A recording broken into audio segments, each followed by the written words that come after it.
Сегодня в Центре тувинской культуры прошел семинар-фестиваль «Диалог культур». Мероприятие посвятили столетию Тувинской Народной Республики. На семинар съехались ведущие педагоги, ученые и филологи республики. Тему продолжит Идегел Намдан.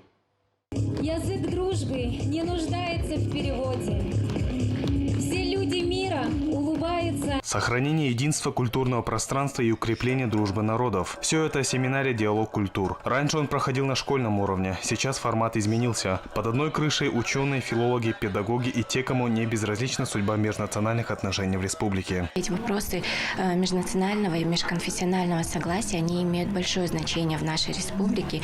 Здесь годами, год об год проживают различные представители различных национальностей, каждый из которых уважает свою историю, традицию, культуру и старается их сохранить. 3 дня, почти 60 участников, 3 направления – филология, народоведение и культурология. На семинаре затронут самые разные темы – от межкультурной грамотности учителя до мастер-классов по семейным реликвиям. Будут показывать именно свой опыт работы, основываясь на принципах диалога культур и сопоставительного анализа. Например, тувинский писатель, русский писатель, тувинский писатель, хакасский писатель. Вот в таком русле. Один из спикеров семинара – известный краевед Татьяна Верещагина. Ее тема – вклад Иннокентия Софьянова в образование ТНР. Несмотря на большой опыт публичных выступлений, по ее мнению, читать доклад перед коллегами всегда волнительно. Не знаю, даже волнуюсь я или нет, и то, и другое, потому что вообще я привыкла говорить на публику.